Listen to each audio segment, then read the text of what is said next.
You do not hate playing against Aphrodite, you just hate women. No, that's a hot take, dude. That's an incredibly hot take. Today, we become legends. Hey, my name's Inter, welcome back to the channel, and today we have some of the hottest Smite takes to go over. We've got some directly from my audience on this YouTube community post. I also made a post to Reddit that has about 500 comments. This also has around 500 comments, so we've got over 1,000 hot takes to go over here and find some of the spiciest ones for you. And of course, I'll give my thoughts on them and all that good stuff, so let's just jump right in.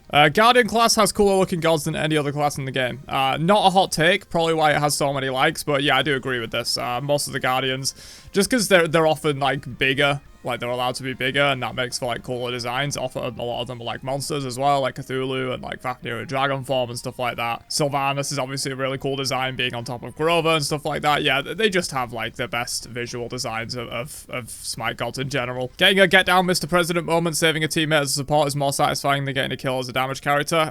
Yeah, again, not really a hot take. I do agree with this. This is it's very satisfying to get those big save moments and allow your carries to do their thing. Conquest should have a recommended starting pass to follow for beginners to now to start each season. Oh, that's interesting. Again, not really a hot take. I feel like we're going to need to get down to some of the less liked comments to actually find some really hot takes. But yeah, this would be quite cool, actually, as just a general suggestion. 2016 to 2018 was the Smite Golden era. Okay, this is a hot take. This is a very hot take. So 2016 through 2018 was basically Season 3 and 4. And that is arguably when the game was at its worst, in my opinion. I think Smite's Golden era was Season 5 and 6, in my opinion. Season 7, I believe, is where the player count peaked out, but that was mostly because of COVID. I feel like if COVID didn't happen around the time of Season 7, it wouldn't have been as popular as Season 5 and 6. For me, personally, Season 2 was the golden era of Smite, but that's more of like my own personal bias. I feel like, in general, the game was at its healthiest and most interesting in Season 5 and 6, in my opinion. Season 3 and 4, they were wacky, but there was a lot of really bad stuff, like Haste of Fatalis, Golden Bow, Rituals. The map was very unbalanced, like they made the changes where speed buff was made into a single objective at the Imps, the Fire Giant, and stuff like that. It was a wacky time, and definitely not the golden era, in my opinion. We should be able to ban 2 gods each. Smite has more than enough gods that it would make games have more god variety. Do I agree with this? Yeah, maybe I do. There's often a lot of times where, like, one ban just isn't enough, to be able to get out all of the characters that you just really do not want to play against. You know, you could keep one of these for, like, one meta ban and one personal ban or something. Yeah, I'd be down for this. Q dodging or leaving a game when your support should mean you would 100% get it next time you Q. Yeah, this is just another change they should make. You should get the same roll that you were given if you have a Q dodge, just to stop people doing this. They should bring back adventures. I don't know why they discontinued them. Yeah, not a hot take. Again, adventures were a lot of fun. They should bring them back. But I imagine maybe they're waiting for Smite 2 for that. I imagine there's a lot of new tech they'll have in Smite 2 that'll allow them to make bigger and more ambitious adventure modes. Probably won't happen in the early days of Smite 2. I imagine for like the alpha and beta that they'll be focusing more so on getting the game in a good state and adding all of the gods and stuff like that. But you know, once Smite 2 fully releases, I imagine they're probably going to get on a couple of adventures for us. Hi-Risk could cut half the mages and nothing would change. Kind of true. A lot of the burst mages are just the same, but they do have a little bit of variety. I'm always down for variety. Ymir is a magical warrior. I mean, kinda, I suppose. An overlooked reason as to why jungle is one of the hardest roles to learn is due to all assassins and magical assassins having radically different playstyles and considerations. There's not as much crossover in skill line with mages and hunters. Yeah, I agree with this to a certain extent. Most of the reason jungle is hard is because just the act of jungling and having to be everywhere and balance ganking and farming and making sure you don't get invaded, doing invading yourself, making sure you're there for all your camp timers. Like, there's just a lot more to think about as the jungler than there is with the laning role. But yeah, also I will agree that, like, specifically for mid and ADC, a lot of the gods do just play the same. You know, maybe you have a circle instead of a line on your mage mid laner, and maybe your attack speed stim does something different, like gives you extra range instead of giving you extra damage or something like that on your ADCs. But yeah, as long as you can play ADC, you can pretty much play every hunter there is and do fine. Whereas, like, with assassins and with warriors as well, and with guardians to a probably even a bigger extent with guardians, if anything, they're all, like, radically different playstyles. And just because you can play Terra doesn't mean you can play Yamudja very well. Whereas, like, if you can play Rama pretty well, you can probably play Anha pretty well as well, because they play very similar. Guardians have the most unique gods and playstyles. Yeah, not a hot take, but I do agree. I should be able to choose to have a longer queue time in exchange for guaranteeing to get my role. Yeah, I would be down for this. You know, if you don't mind just like watching a YouTube video on your second monitor or whatever and waiting in a queue for 10 minutes instead of getting a game in like 3 minutes to make sure you guarantee you get your rolls, sure. The question is, would this cause queue issues? You know, like if everyone tries to do this and there's no supports queuing, would you just never find a game and you just be sat in queues for like 25 minutes waiting for someone to queue up as support? I don't know how that would work. They should remove Shadow Drinker and bring back Stone Cutting Sword. Yeah, I'm down for this. Stone Cutting Sword was the more interesting item. Shadow Drinker's never really seen play, and I think if it ever does see play, it'll be just because of its base stats, if anything. The balance team has been a joke for 2 years. I mean, they're permanently a joke to a certain extent. It's hard to balance the game. I do sympathize with them, but yeah, there's always balance issues in the game. There never won't be, I don't think. Loki's rework was a good thing.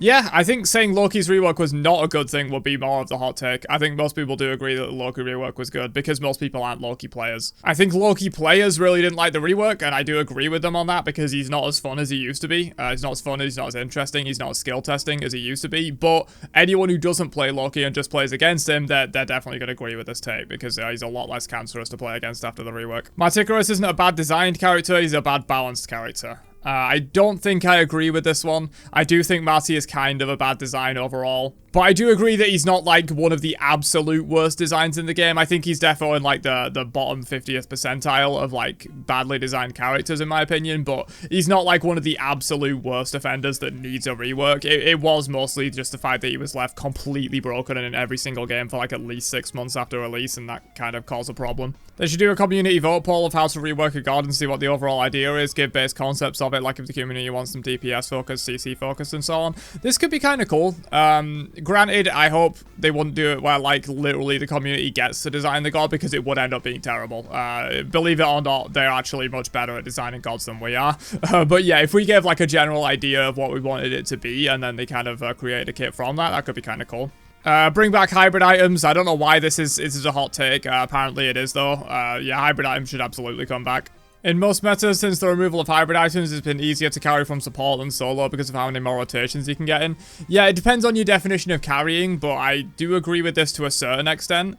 Especially because supports get like giga tanky from their first few items. Like their starter items are very efficient defense-wise, and then they get like Prophetic and Thebes, which solo laners can't really build too effectively. And so solo laners are going these like single defense items that aren't anywhere near as efficient as Prophetic and Thebes, and so supports end up being way more tanky. And that leads them to, you know, if you want to buy a damage item, you can, or you're just like very tanky and could just get into the fights a lot easier. Hunters should have very little to no CC in their kit. It should be on the support to hold down the enemy so the hunter can get their damage off. I do kind of agree with this. The thing is, the game would have to change substantially because it's been built up for 10 years around the fact that everyone has some form of useful CC, or almost everyone. Solo lane is the most boring it's ever been, just 2 unkillable brick walls farming, waiting for the jungle to show up. So I feel like this isn't a hot take, but my hot take here is that I don't agree with this. I think when solo is like more long drawn out fights, I think it actually brings out more skill expression in the lane, if anything. You're not just waiting for jungle ganks, like, there is kill potential, in my opinion, and also, even if you don't get kill potential, like, winning out the trades in the long run, getting more of the available farm, securing the neutral farm and the totems, because you have pressure, because you're winning the trades and stuff like that, that's kind of what solo's about. Like, if you want to go to a lane where you can instantly blow someone up and get flashy kills, go to mid, or go to ADC, even go to jungle. Like, that's not really what solo lane's for. I kind of like the more long, drawn-out fights where you win the long game and incrementally, like, build up your lead over someone. Titans coming out of base was a good and fun mechanic for Conquest. Yeah, I don't think I agree with this one. Unleash Titans, it was kind of fun for like a little while, but it's definitely not something that I think should be evergreen in the game. It caused a lot of issues. I think the way the beacon works now is overall like much easier to have implemented into the game for quite a while. Whereas like Unleash Titans, if they just stayed as an evergreen mechanic, I don't think it would be good for the game. Wards are a waste of gold that prevent you from hitting your next power spike. Now that is a hot take. Good luck getting ganked 3 times in a row and dying and never being able to afford your next power spike, bro. You do not hate playing against Aphrodite, you just hate women. No, that's a hot take, dude. That's an incredibly hot take. And you know what my hot take for this guy is? You shouldn't assume Aphrodite is a good design just because she's a woman. She's a trash design, get over it. There are also trash male designs. We literally just talked about Marticarus just now. It has nothing to do with gender, she's just a cancerous kit design, get over it. Assault Ranked deserves a spot in Smite 2. Assault Ranked would never work. Everyone would just be crying about it constantly, about the fact that they got shafted in the draft. I don't think it will work as a ranked game mode. Also, if you're really ridiculously tryharding in Assault, it becomes boring real quick. Like, the optimal way to play Assault if you're tryharding is literally just sit on the tower and wait, basically. And, I mean, secure the pods, I suppose. But oftentimes it would just evolve into people completely pitching a tent in, like, their tier 1, tier 2 tower or Phoenix and just kind of sitting there. It would end up dragging out the games. People would cry that they didn't get the correct god in ranked. Like, it just won't work. In addition to your 2 preferred roles, you should get 1 role veto that you're guaranteed not to get. This wouldn't work. This simply wouldn't work because everyone would put support there.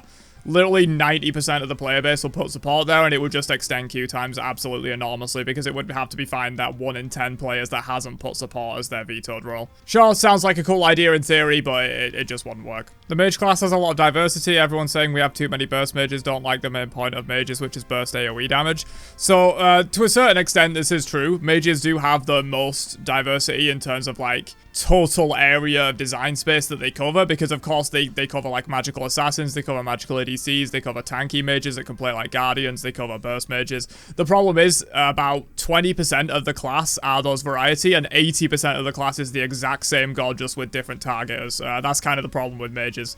Like, yes, they have a lot of variety, but the vast majority of them don't have any variety. Like, all the burst mages kind of feel the same. Anyway, though, let's move on to some Reddit hot takes. So we made a Reddit post as well as a community post on my YouTube, so let's go for some here. It was my fault we lost and I shouldn't flame my team. That is the hottest take I've ever seen in my life, goddamn. Despite everything bad, awful, and terrible we have experienced as Smite players, there's no denying it's a one-of-a-kind game. It's easy to critique high-res when things don't work out as they planned or they fuck up, but they also did not and still don't get enough praise for how incredible this decade plus of Smite has been. Let's go Smite 2. So not really a hot take, just a nice uplifting message. Yeah, sure, we like to critique it. They make mistakes all the time. They make terrible mistakes sometimes. But in general, it's a great game. There's a reason we all enjoy playing it. Like, I think there's way too much deprecation in the community, honestly, towards Smite. You know, everyone's like, oh, I play Smite, but it's absolutely terrible and I hate it. It's like, no, you wouldn't be still playing it unless you literally hate yourself and enjoy pain. Like, if you're a masochist, sure, but like, the reality is, if you're still playing this game regularly, you probably enjoy the game. Just admit it. And admit the fact that they do make a good game for the most part. Sure, they fuck up a lot, but every dev team is going to fuck up a lot. It's hard to make a game like this. There should be a higher consequence or better detection or consequences for people who sit in the... yeah, basically people that AFK in the fountain, there should be better detection for it. The thing is, I don't know how you detect this without manually, like, watching back the game. And that's why you should just report these people. You know, it's not going to be able to automatically ban them, but if you report them, if they're doing this on a regular basis and they're getting, you know, at least 4 reports from your team, maybe some from the enemy team as well. If they're doing that, like, once a day and they're getting like 9 reports every single day, eventually someone at higher is going to check them out, watch back one of the games where they got all these reports, see what's happening, and get them banned. So basically just report them. Okay, here's 2 interesting ones. If you outperform your opponent and your teammates, it doesn't matter if you troll picked a little bit. And then just further down here, no one cares that you decide to do a little trolling with your pick in casual. They care because your troll pick is now 0-10 and there's a fed enemy rolling the rest of the team. Yeah, this is basically how it goes. Obviously, it's just a game. Be kind to people. Don't go, like, absolutely ham on someone just because they pick something absolutely, like, stupid and end up feeding the game out. It's just a game. You can move on. But yeah, you can't expect to not get, like, flamed a little bit if you're picking, like, Geb Mid, that I'm going to be posting on my second channel pretty soon. That's going to be coming out today, so go subscribe to the second channel, see my Geb Mid. But if you go Geb Mid and you go 12, you kind of can expect your team to be a little bit annoyed at that. You basically just ruined an entire game for them and made them spend 25 minutes on absolutely nothing that was unwinnable from the start. Like, there's only a certain amount of leeway you can give people with troll picks. But yeah, of course, if you do incredibly well on your troll pick, then, you know, no one has any right to complain at you whatsoever. You know, you carried that game. If you're losing a game, everyone on the other team is cheating or hacking. Dude, that takes me back to like the 2009 Call of Duty Modern Warfare 2 lobbies, dude. You know, if someone's better than you, they're obviously cheating. It's the only other explanation. Executes are a stupid mechanic and should be removed from the game entirely. Nah, I definitely disagree with this one. I think they're a fine mechanic to have in the game, and they're not really overused. Like, they're only on a handful of gods. I think executes are completely fine. They help keep tanks in check. They're a fun mechanic in my opinion. Archon Thanatos is overrated. Okay, gotta hard disagree on this one, man. Archon is a true classic. One of the best tier 5s there is. The constant tampering with conquest stats has ruined it. I see this a lot in my comments. Like, is it really that hard to learn a start? Like, the starts haven't changed since the start of year 11. You've been able to play for like 3 months with the same start. And in year 10, it was the same. Like, there was a new start at the start of year 10 when they made the roaming camp changes. And then the start was basically the same for like the entire season. Like, at most, it was changed once, so, like, you have a start for, like, 6 months. Is it really that hard to just, like, look up a 2-minute video, learn the start for Conquest, and then you do that for 6 months, and then if it changes, just pay attention to it? Like, as soon as you log in, people will start figuring it out and then, like, mentioning it to you in your games. You probably don't even need to look it up externally, necessarily, but you can do. Like, is it really that hard? I don't know. But anyway, that is it for the hot takes for the video. We've had some Reddit hot takes, we've had some YouTube hot takes from my audience as well. Be sure to leave your own in the comments, I'll have a read of them, maybe reply to some of them if they're very interesting, some actual hot takes. And I will catch you guys in another one later on. Have a great day, and peace out, you nerds.